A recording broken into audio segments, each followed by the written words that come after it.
Welcome into WFRV Plus Sports Night. I am Kyle Malzahn, joined by the one, the only Carson Fowler, everybody. What's up, my man? Dude, big day. Why is that? Because we are 2 days removed from your birthday.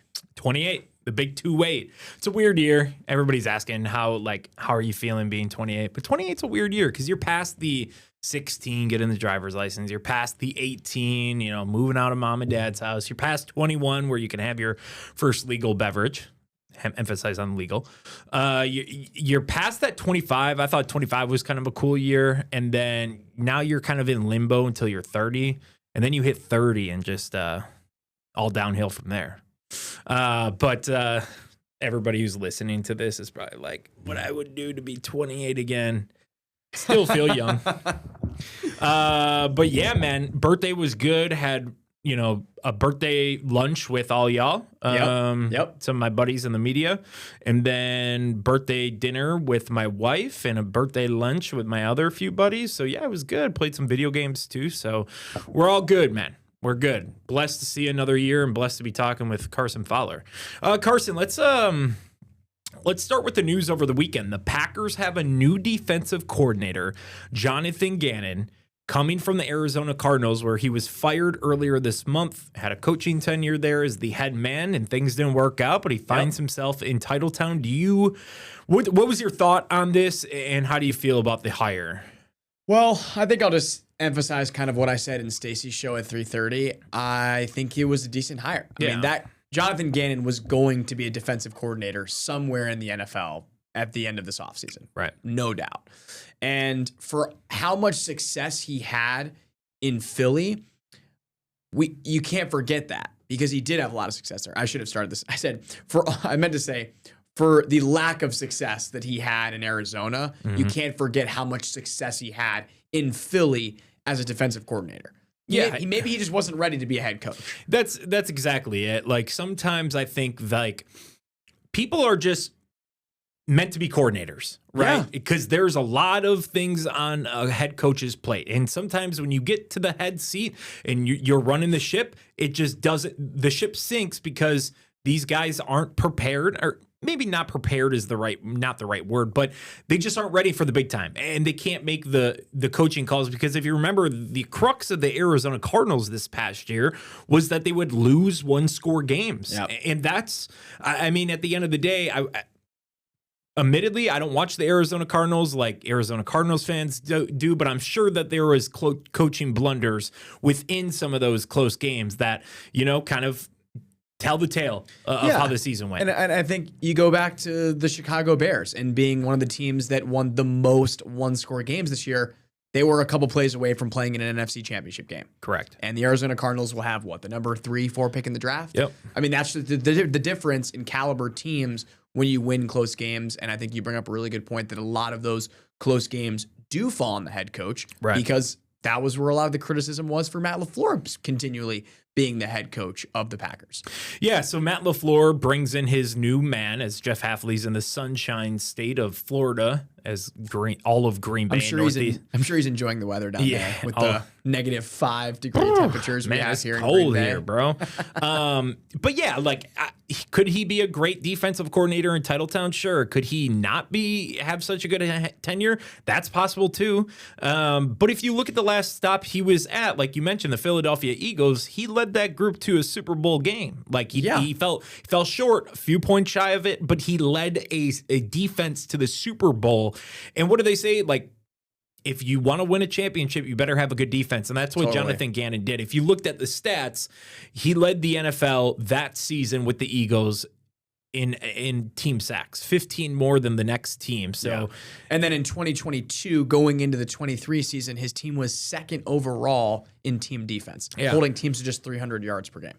Yeah, so we'll wait and see. We'll wait and see if it's a good hire or not. But for a team that wants to take away the ball and wants to get to the quarterback as much as they do now that they have Micah Parsons in the building, whenever he's healthy, Lucas Van Ness, who knows what goes on with Rashawn Gary, but you have young guys like Barron Sorrell. Getting to the quarterback, we saw it this year, how much it can affect games. And when you don't have that, we also saw the effects in Green Bay of what happens when you don't get to the quarterback. So you bring in a guy like Jonathan Jonathan Gannon, who has a track record of creating pressure, whether that's off the edge, whether that's doing a little stunt inside, like whatever it is, it's a pretty decent hire if you look at it that way. And I'll say this, though.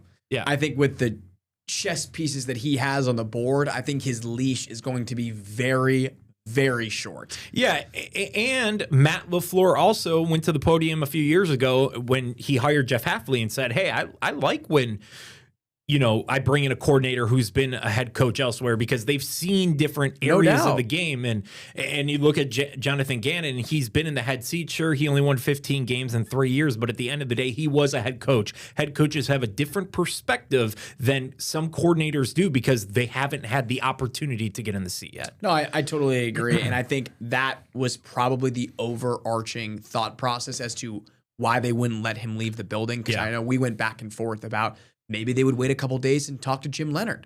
Because look at the season the Denver Broncos just had. I mean, they were a couple sacks away from breaking that single season sacks record held by the Chicago Bears, I believe of 1998, I want to say, but might have that figure wrong.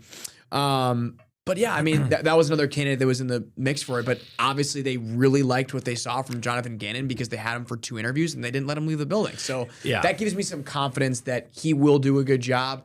And he's going to put these guys that the Packers have on defense to make a lot of plays and have a lot of success. Sometimes when you got the right guy and you know when you know, Matt LaFleur wasn't going to let him leave the building without a contract. Just the same thing that happened in Jeff Hafley down in Miami. He had 2 scheduled interviews with Miami in person, and then he thought, man, I might have to go to the Titans for an interview and stuff like that. But no, Miami doesn't leave him walk out the door. And I think, again, that just goes to the confidence that I think we should have as media members in this hiring because, again, I think there probably were, quote unquote, better options on the table. But when you've got your guy, you've got your guy. Exactly. And I think a lot of this business is he a good fit? Is he the right guy to lead the defense that we have? And you mentioned the sack numbers that he had with Philly when they went to the Super Bowl. I mean, look at the guys he has to play with now. Yeah.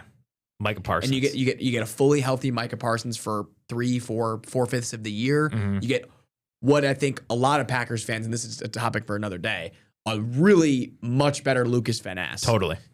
Had his best year. Kingsley Enagbare may be back. I mean, there's a lot Barron Sorrell, Colin Oliver, they have a lot of hype within Barron Sorrell and Colin Oliver. And it's like, if we're going to give them more role, right? If we're going to give them a larger role because we're not going to re-sign a Kingsley Enagbare or we're going to move on from Rashawn Gary, right. Then it's like, how do you get to that next step and how do you coach these guys and who's going to be that guy to push them into a new leadership role and see more playing time and Jonathan Gannon. And maybe that's Jonathan Gannon. And I think it goes back to that he was a former player. Right. Because it's not that there's nothing against Jeff Hafley, but I think guys like to know that their guy has been in the same situation that they have. Totally. One other coaching news before we hit break. Adam Stenavich is interviewing today, probably had already had it, for an offensive coordinator job with the Tennessee Titans. Pretty attractive job there considering who they got as head coach, Robert Saleh, who's a defensive-minded type of dude. And you have a number 1 overall draft pick there in Tennessee, too, within Cam Ward. So who knows if he gets it. I don't know if it would be that much of a loss for Green Bay. We aren't privy to what happens behind doors, but, sun will come up and Matt LaFleur will make another hire. All this coaching change will happen, and it's starting to unfold right now. Yeah, I think this is kind of an interesting story to follow because I would like to believe that there's a reason that Adam Stenavich is still in the building. Mm-hmm. Oh, yeah, totally. Of course. You wouldn't just have a guy in a moot role for no reason. He's obviously very pivotal in keeping Jordan Love upright and working with Butkus and the offensive line and game planning for opposing defenses, of course. So would losing him suck? Maybe. Right. But how badly would it suck? And then the question is, who would they go and bring in? Because you think about all the offensive guys that are out there right now that are looking for head coaching positions. I think about Nate Shieldhouse, the passing game coordinator with the LA Rams. You think about Grant Udinski, the young offensive mastermind with the Jacksonville Jaguars. I mean, these are guys that are going after head coaching positions. But is the Packers OC position really attractive? Given that Matt LaFleur calls the plays, that I don't know. I think the big selling point there is you can stop before you say OC. is the Packers organization an attractive spot for a head coach? It's one of the most storied franchises, if not the storied franchise in the NFL. I think it's very attractive for anybody. I totally agree. I think it's more or less so, is that a step up? Correct. Yeah. Because for some of these younger guys, if the goal ultimately is to be a head coach, if you're calling the plays for an organization and then you go to a place where you're not, is that worse? I don't know, because sometimes head coaches don't call the plays. Correct. So maybe it doesn't matter. Yeah. We'll see. A lot of change up throughout the days already had happened the last week, and I'm sure things will start to trickle out as the days come on. All right, we're going to take a break here on WFRV Plus Sports Night. Good convo, Carson, and we'll see you guys on the other side.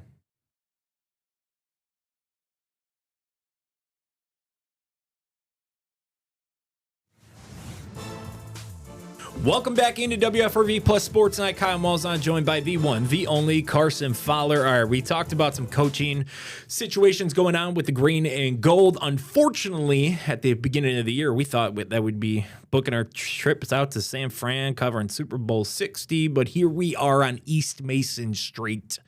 Going to be watching the Super Bowl from our station because the Green Bay Packers are not. The Super Bowl is set. We have the Patriots and the Seahawks duking it out in just a few weeks in Santa Clara. Yep. In Super Bowl 60. Carson, thoughts on this Super Bowl? Who do you got winning, and what do you want to see?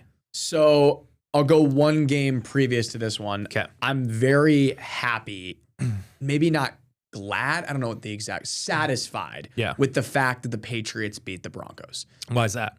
Because I think if the Broncos had gone to Super Bowl 60 and played the Seahawks, we would have seen a repeat of, what was it, Super Bowl 2014 when the Seattle Seahawks just beat the brakes off of the Broncos. I think we just would have seen a repeat of that. And I don't think anybody wanted that. Well, this is a rematch of Super Bowl 49. Yes.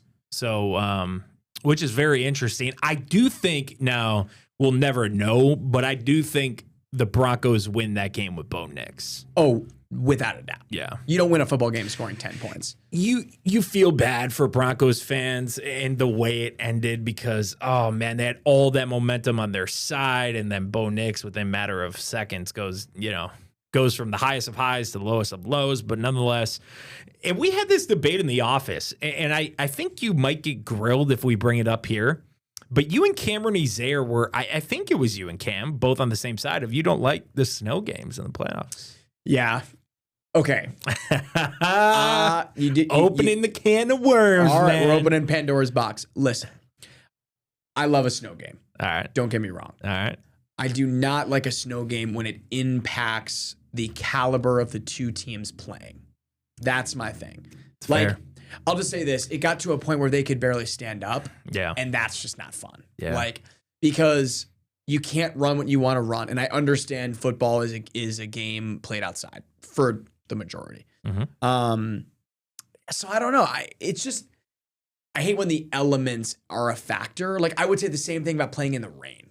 I don't like Troy Aikman literally has said on television ad nauseum that he does not like playing in the rain. Yeah. And he can't throw a football in the rain. Yeah. So you beat the Broncos without their starting quarterback in the snow. And honestly, if the score was reversed at that point when it got that snowy, I think the Broncos would have gone to the Super Bowl. Yeah. Crazy to say? I don't think so. Yeah, it's just so aesthetically pleasing when you see the snowfall in the playoffs, playing football. I think it's different in Green Bay when that's very much an advantage. Yeah, well, it hasn't been in recent years for the green and gold, but you'd like to think that it's the advantage playing in the snow for the Pack.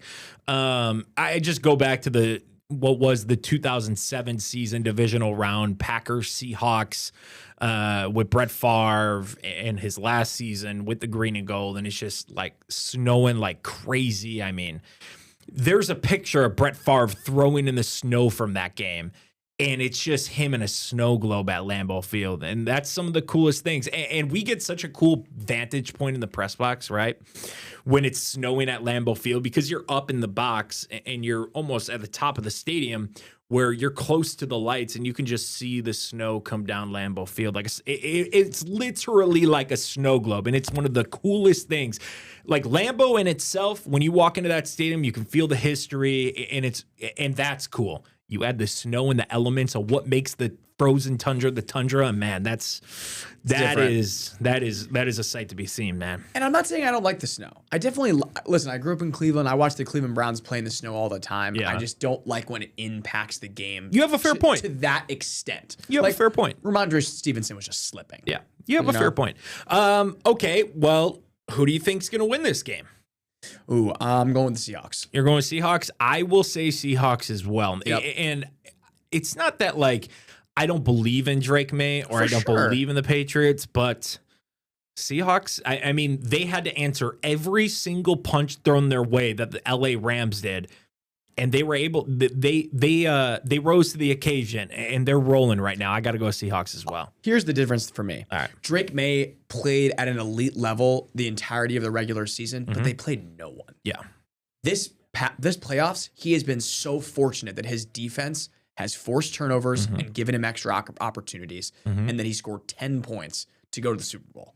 Yep. Like he has proven to me that he is not the guy. Like there are a lot of guys that play in the NFL that have a really good defense. Right. Sam Darnold looks like the guy. Well, what a cool story for Sam, too. I was just going to bring that up. He has a really cool opportunity to write his story. He's one of 5 quarterbacks to join a new team and go to the Super Bowl in their first season. That's very cool. And, hey, Mike Vrabel, too, first-time head coach with the new team. Yeah. First year leading the Patriots. So there's storylines to be had. It's just so weird that – and I don't know if weird is the right word. It's just a little odd to what we've become accustomed to in the NFL in the last 10 years.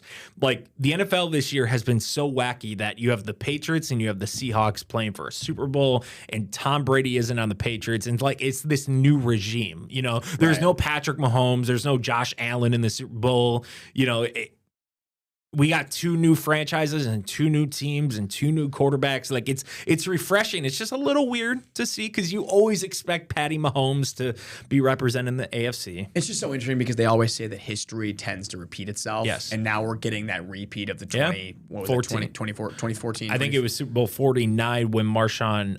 So that was 2015.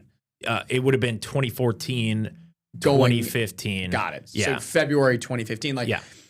That was 11 years ago. Like, and that'll go down as one of the best Super Bowls of all time. Should have given it to Mark. Yeah, should have. There's a cool Beast mode. There is a really cool Northeast Wisconsin and centered around Green Bay connection in the Super Bowl 60 because both general managers for the New England Patriots and the Seattle Seahawks are right here in the Green Bay area. Elliott Wolf, obviously, you know, the son of Ron Wolf. Ron Wolf obviously built the Super Bowl 31 team and got them back to where they are today.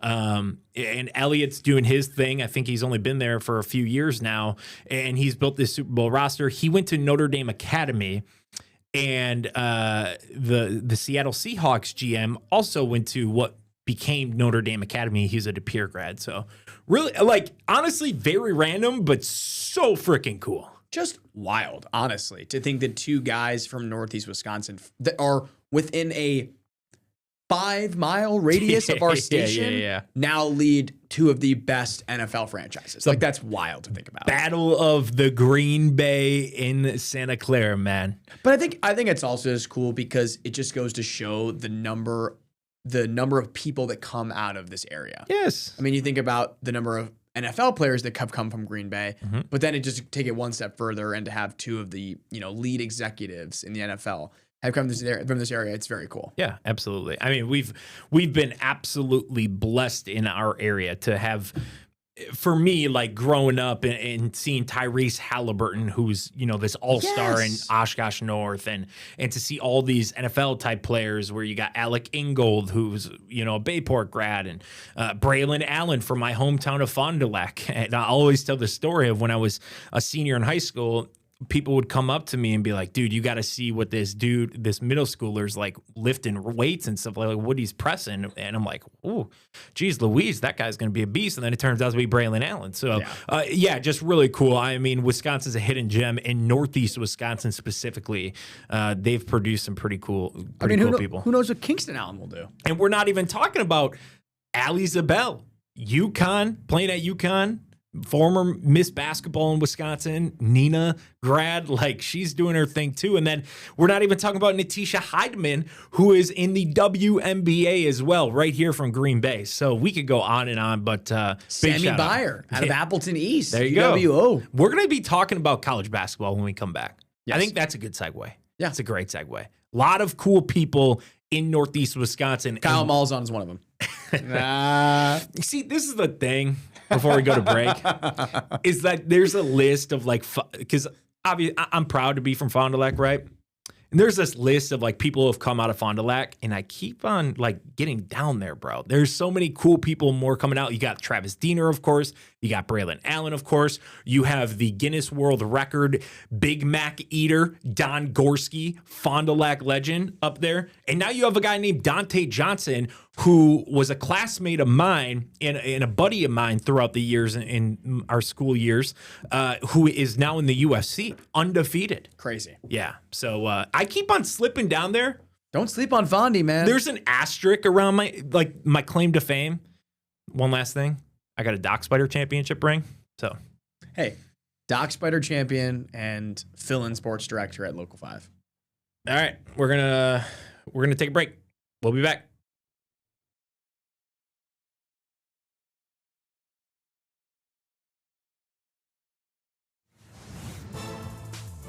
Welcome back into WFRV Plus Sports Night. I'm Kyle Malzahn. He's Carson Fowler as we wrap up tonight's show talking a little basketball in just a few weeks, man. It's going to be March. Exciting time, man. March is madness. Yeah, man. And let's talk about some of these college basketball teams that we have in Northeast Wisconsin, because let's start with GB. Both the women's team and men's team are rolling. When's the last time we could have said that? I guess 2023, but man, let's start with the men here. It's been well documented for 4-28 a season ago, 21-game losing streak, longest in the country. Doug Gottlieb has a full off season, recruits some really talented players, including Justin Allen, who went from D3 to D1. And this is one of the most well-balanced and deep teams I remember GB having. Not like Sundance Wicks' team was fantastic. They had a good record, but if Noah Reynolds didn't compete, that team was dust. We saw it at the end of that season when he got injured. That team couldn't come back from that injury. There is not one guy on this team. It's the whole entire team, and I think that's what's impressive, Carson. Yeah, and I think that's actually what's made them very impressive on defense as well. It's the collective buy-in of these guys, and I think it's the fact that nobody has to no one guy has to score on offense, which makes it so much easier to spread the rock and then play defense the way that I think Doug Gottlieb wants to play. I mean, you go back to their win streak of 5 games when they went 5 of 6. They were playing really good defense. Yes. Shooting the basketball well, but in games where your offense doesn't travel, it's about the defense that's going to win you those games. Yeah, CJ O'Hara, probably one of the best defenders on that team. For sure, especially around the perimeter. Yeah, he has definitely blossomed into a player that I don't think Doug Gottlieb imagined he could get to, and there's still more in the tank. I think the really cool thing, and you mentioned earlier about the talent they brought in, Doug Gottlieb told us that they hired an analytics company to kind of rework the defense because they were one of the worst teams in college basketball last year defensively, analytically speaking. And they said that they were the worst team in college basketball this year with Marcus Hall and Justin Allen on the floor together. Right. And they were like, all right, well, instead of going away from that, let's just keep playing them together and just see what happens. Yep. And now they're amazing. Yeah. And that's sometimes where I think that analytics goes a little too far, because imagine if they listened. Yeah, I know. And Marcus Hall is a very good facilitator with the basketball in his hands, and he's a good passer, and Justin Allen is terrific. Bucket getter. I mean, he might be the newcomer of the year in the Horizon League. I don't think that's a stretch to say Not at all. No. And if you had told me that when the season started, I would have laughed you out of the gym. Because I'd have been like, who is Justin Allen? Yeah. I mean, when you go from D3 to D1, everybody's going to look at you like you were a reject. But sometimes it's about the opportunity that you haven't gotten, and Doug Gottlieb gave him an opportunity that he's running with. All right, GB, they are 12-10, 7-4 in the conference after dropping 2 in a row after they won 5 straight. But they get back in the win column with a really gritty win over the weekend, and they are only a game out of first place. Anything can happen. it's clumped up at the top of the Horizon League right now. And the Green Bay men, they are back at home, 2 games this week, starting on Friday and Sunday at the Resch Center. This is 2 of their 3 games going to be played at the Resch Center this year. So for everybody who's been complaining about, I don't want to go to the Crest, I don't want to go to, get to the Resch Center. And I'll say this, they play Wright State and Northern Kentucky. Those are the next 2 games. Those are two top Horizon League teams, which would be very big wins for the standings. Including Wright State, who's on top Yes. of the Horizon. And they're League. a game and a half behind them. Whew. So they're a game and a half out. A lot of things can happen. I believe there is 9 regular season games left, Yes. if I remember. Yep. 9? Yeah. So 1 more this month and then 8 in February. All right, let's go. All right, let's go to the women. Obviously, the women just do what the women's basketball program does, and all they do, Carson, just win. Is win, man. I mean, they're 17-5. They're 12-0 in the conference. They've won 33 straight games when they played conference opponents. I mean, you talk about Kayla Karius and what she had to do in her staff, not just Kayla, her whole entire staff had to totally recruit after losing 7 seniors last year who were a key part of their NCAA run. They retool this roster with a bunch of talent from Northeast Wisconsin. It doesn't matter. That's good coaching. That's good scouting. That's good recruiting. And all the GB women do is win, man. I think you also go back to them being in really close games with some Power 5 teams in the non-con. Yeah. I mean, let's look at this. Lost to Wisconsin by 4. Yeah. Beat Which Kansas. Wisconsin's good this year, by And the way. Wisconsin is good. Beat Kansas State by 3. Yep. And you lost by just a couple points to Washington on their floor. Yeah. I mean, this is a really good. I mean, that's a team that I think I would pick to upset a team in March if they make it that far. And you know what? And nothing has proved me otherwise. I think they're not going to do that. And they played really well last year in the NCAA tournament in their one game, and unfortunately they couldn't get it done.